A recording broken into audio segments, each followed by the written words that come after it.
This channel does not promote any violent, harmful, or illegal activities. All content provided by this channel is meant for an educational purpose only.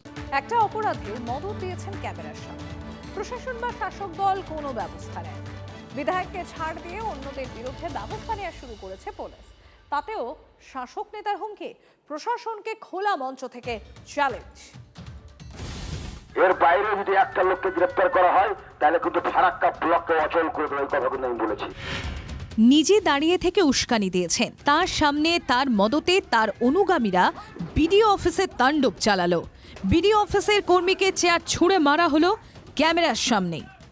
রাজ্যের শাসক দলের বিধায়ক হয়ে সরকারি সম্পত্তি নষ্ট করলেন, তারপরও এত বড় বড় কথা। রাজ্যের আইনসভার সদস্য হয়ে আইনকে মাটিতে মিশিয়েছেন। এবার আবার প্রশাসনকে হুমকি। ফারাক্কার বিডিও অফিসের তাণ্ডব কাণ্ডে আর একজনকেও গ্রেফতার করা হলে নাকি ফারাক্কা ব্লকটাই অচল করে দেবেন তিনি। এসপি লেভেলে কথা বলেছি, ওপরেও কথা বলেছি। বিডিও অফিসে যে ঘটেছে একটা জন বিস্ফোরণ হয়েছে, মানুষের বহিঃপ্রকাশ হয়েছে। এর বাইরে যদি একটা লোককে গ্রেফতার করা হয় তাহলে কিন্তু ফারাক্কা ব্লককে অচল করে দেওয়ার কথা কিন্তু আমি বলেছি। তার জন্য কথা দিয়েছে, যা হয়েছে হয়েছে, আর কাউকে আমরা ধরপাকড় করবো না। ক্যামেরার সামনেই তাণ্ডবের পরও বিডিও পুলিশে অভিযোগ করেছেন অজ্ঞাত পরিচয়দের নামে। বিধায়কের নাম লিখতে ভয় পেয়েছেন। আপনি এনাকে চেনেন? এনাকে চেনেন? আপনি এমএলএ থাকতে এমএলএ কে চেনেন না? আপনি এখানকার এমএলএ কে চেনেন না? কোথাও কি ভয় পাচ্ছেন? কোথাও কি ভয় পাচ্ছেন? এমএলএর উপস্থিতিতে হলো আপনি আন্দোলন লিখলেন, কোথাও কি ভয় পাচ্ছেন? মেদিনীপুরের সভা থেকে অভিষেক বন্দ্যোপাধ্যায় বলেছেন, এরা রাখতে দিলে আলসার আর বাড়তে দিলে ক্যান্সার, রেখে দিলে আলসার আর বাড়তে দিলে ক্যান্সার। পাল্টা রাজ্যের বিরোধী দলনেতা বলছেন, ঠিক বলেছে, ওটা ওদের ক্ষেত্রেই প্রযোজ্য। আগুন জ্বালাচ্ছে তৃণমূল, পুড়বে তৃণমূল। ফারাক্কার ঘটনায় মনিরুল ইসলাম কি এই গোত্রেই পড়ছেন? প্রথম অপরাধের জন্য মনিরুলের বিরুদ্ধে কোনো ব্যবস্থা নেয়নি প্রশাসন। শাসক দলেও সাবধানবাণী শোনানোর প্রয়োজন মনে করেনি। তাই কি বারবার বেপরোয়া Monirul? Bureau report, TV9 Bangla.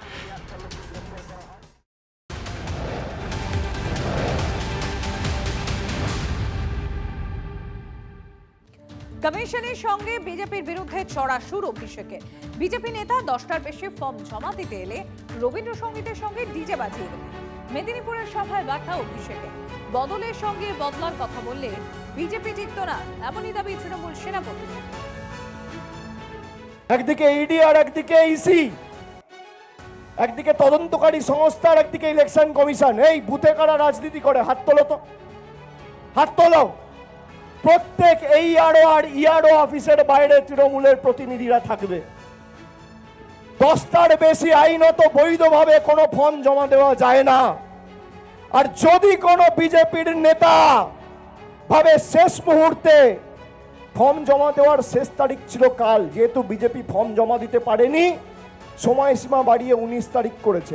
16, 17, 18, 19 যদি কোনো বিজেপির নেতা ইআরও অফিসে ফর্ম জমা দিতে আসে 10টার বেশি, তাহলে রবীন্দ্রসঙ্গীতের সাথে একটু ডিজেও বাজিয়ে দিয়ে ডিজেও শুনিয়ে দেবে ভদ্রভাবে। ঠিক আছে? ভাবছে শেষ মুহূর্তে মানুষের নাম বাদ দেবো? এসআইআর আটকানোর চেষ্টা করেছিল, পারেনি। কর্মচারীরা যেহেতু রাজ্য সরকারের হাতে, তাদের দিয়ে যা কিছু করে নেয়ার চেষ্টা করছে, এমনই মন্তব্য দিলীপ ঘোষ। এসআইআর কে যে কোনোভাবে আটকানোর চেষ্টা করেছেন, ওনারা পারেননি। এখন কর্মচারীরা যেহেতু এখানকার রাজ্যের সরকারের হাতে আছেন, সেই জন্য তাদের দিয়ে যা কিছু করে নেওয়ার চেষ্টা ওনারা করছেন। ফলে এসআইআর যেটা চলছে কতটা ঠিকঠাক হচ্ছে আমাদের সন্দেহ আছে। নির্বাচন কমিশনের চেষ্টার কোনো ত্রুটি নেই, কিন্তু এখানকার পুরো সরকার যদি তাদের বিরুদ্ধে থাকে, অসহযোগিতা করে, তাহলে কোনো কাজ সম্পন্ন করাটা খুব কঠিন হয়ে যায়। এসআইআর সেই পর্যায়ে পৌঁছে গেছে। শ্লীলতাহানিতে অভিযুক্ত কলকাতা পুলিশের এক অফিসার আতঙ্কে ভুগছেন সোনারপুরের বাসিন্দা নির্যাতিতা তরুণী। কসবায় পুলিশ অফিসারের বাড়িতে রান্নার কাজ করতেন ওই তরুণী। অভিযোগ, বাড়ির সদস্যরা একদিন বাইরে থাকায় তরুণীর সম্মানহানি করেন পুলিশ অফিসার। প্রতিবাদ করলে চোরের অপবাদ দেওয়া হয়। নির্যাতিতাকে নিয়মিত হুমকি দেওয়া হচ্ছে বলেও অভিযোগ। ঘর ঝাড় দিচ্ছিলাম, তখন ওই বাড়ির ওই নামক ব্যক্তি আমার পেছন থেকে এসে জড়িয়ে ধরে এবং আমার সম্মান নিয়ে টানাটানি করে। তখন আমি ওনাকে ছিটকে ফেলে দিই। দেওয়ার পরে উনি আমাকে হুমকি দেন যে আমাকে উনি দেখে নেবে। তারপরে উনি ওনার ময়লা ফেলার প্লাস্টিকে একটি বিস্কুটের প্যাকেট এবং হচ্ছে কিনা একটি খাতা আর খুচরো জিনিস যেমন বাটি এইসব ঢুকিয়ে রাখার পরে ওটাকে চোর অপবাদ দেন। তখন আমি সেন্টারের দাদাকে ফোন করে ডাকি। সেন্টারের দাদা এসে উনি লিখে আমাকে জোর করে লিখিয়ে নেন যে আমি আর কোনোদিন চুরি করব না। তারপরের দিনকারে সকালবেলা ওনার বাড়ির বৌমা আমাকে ফোন করে হুমকি দেন যে আমি নাকি ওনাদের বাড়ির থেকে সোনা গয়না নিয়ে চলে এসেছি। আমি এই মেলটা পাঠাই থানায় পাঠানোর পরে কোনো খবর আসেনি। তখন বাম জামানা 2004-এ বেলপাহাড়ির প্রত্যন্ত আমলাশোলে অনাহারের মৃত্যুতে তোলপাড় হয়েছিল এই রাজ্য রাজনীতি। মাঝে কেটে গিয়েছে 22টা বছর। এর মধ্যে আমলাশোল অনেক কিছু পেয়েছে, তবে এখনো শবরদের গ্রামে ঢুকতে গেলে এক কোমর জল ভাঙতে হয়। অধিকারের দাবিতে শবর এবার সব না, আমাদের জন্য কেউ ভাবেন। এই যে নদীয়া পার করতে পারে নাই, সেই কারণে একজন মারা গেল। সুস্থরাই জল পেরোতে হিমশিম খাচ্ছে, অসুস্থদের তাহলে কি অবস্থা হবে বুঝুন। 2026-এ এসেও এভাবেই আমলাশোলের জীবন ভাসছে। অভিযোগ, কনকনে ঠান্ডায় ডুলুং নদী পার করতে না পেরে বেঘরে প্রাণ যায় এক শবর যুবকের। 2 দশক আগে খিদে আর অভাবের সঙ্গে লড়তেন ঝাড়গ্রামের বেলপাহাড়ির এই জনজাতিরা। অনাহার অপুষ্টির শিকার হয়ে মৃত্যুর কোলে ঢলে পড়েছিলেন 5 জন। গ্রামের মানুষের পেট আপাতত ভরছে, কিন্তু এখনো যে অনেক খিদে মেটা বাকি। রাজনৈতিক দল কেউ জানাইনি পাশে। আমরা অন্য কিছু চাই না, যাতে আমাদের ব্রিজটা হয় শান্তিপূর্ণভাবে, আমরা যেমন রোগীকে পার করতে পারি। সান্দাপাড়ার বাসিন্দারা বলছেন, গত বর্ষায় প্রবল জলোচ্ছ্বাসে নদীর পার ও পারাপারের অস্থায়ী পথটি ভেঙে গুড়িয়ে যায়। তারপর প্রশাসনের দেখছি দেখবো তো আছেই। অনেক নাপ ঝোপ অনেক কিছু করে নিয়ে চলে গেছে।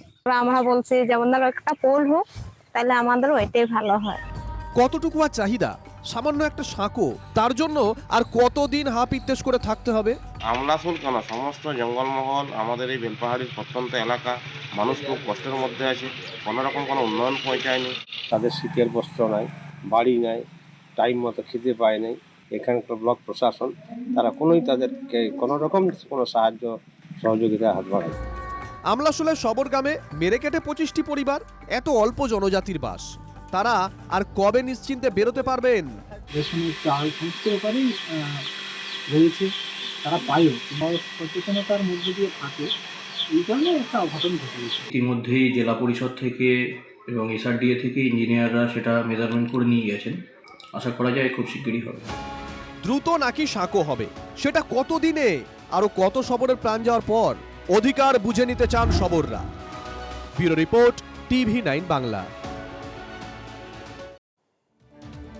ফিসফাস নয়, জঙ্গল মহলে যন্ত্রণা, অনুন্নয়নের পাঁচালী শবরদের গলায়। আদিবাসীদের হালকি হাটে হাঁড়ি ভেঙে দিলেন রাজ্যেরই এক মন্ত্রী, যিনি নিজে আবার জনজাতিদের প্রতিনিধি। আমাদের উন্নতি 1947 সাল থেকে 2024 সালও হয়নি কেন? বক্তা সাধারণ কেউ নন, রাজ্য মন্ত্রিসভার সদস্য, 3 বারের বিধায়ক। ভাইরাল হওয়া ভিডিওয়ে শালবনীর বিধায়ক শ্রীকান্ত মাহাতো উন্নয়নের পাঁচালীতে এসে এক নিঃশ্বাসে আদিবাসীদের অনুন্নয়নের পাঁচালী শুনিয়ে গেলেন, বুঝিয়ে দিলেন আদিবাসীদের উন্নয়ন হয়নি। আমরা শঙ্কর মাহাতো কোল বীর মুন্ডা ওরাং ওটাং, আমাদের উন্নতি 1947 সাল থেকে 2024 সালও হয়নি কেন?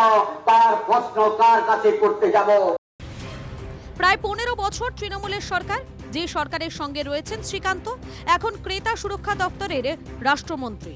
আর তারই মন্তব্য এমন একটা সময়ে যখন পশ্চিম মেদিনীপুরের রণসংকল্প যাত্রায় অভিষেক বন্দ্যোপাধ্যায়। কেন্দ্রীয় সরকার ভারতবর্ষের সংবিধান মেনে ভারতবর্ষের মানুষের অন্ন, বস্ত্র, বাসস্থান, স্বাস্থ্য, শিক্ষার ক্ষেত্রে যে ধরনের বিকাশের পরিকল্পনা গ্রহণ করা ছিল কেন্দ্র সরকারের, সেই সমস্ত কার্যক্রমগুলো তারা করেনি, এইটা বলতে চাইছি। 100% উন্নয়ন হয়েছে, ও কি বলছে আমি জানি না, আমি অবশ্য শুনিনি। তৃণমূলের জামানায় আদিবাসীদের যে উন্নয়ন হয়নি তা কার্যত মেনে দলের কি অস্বস্তি বাড়ালেন শালবনীর বিধায়ক?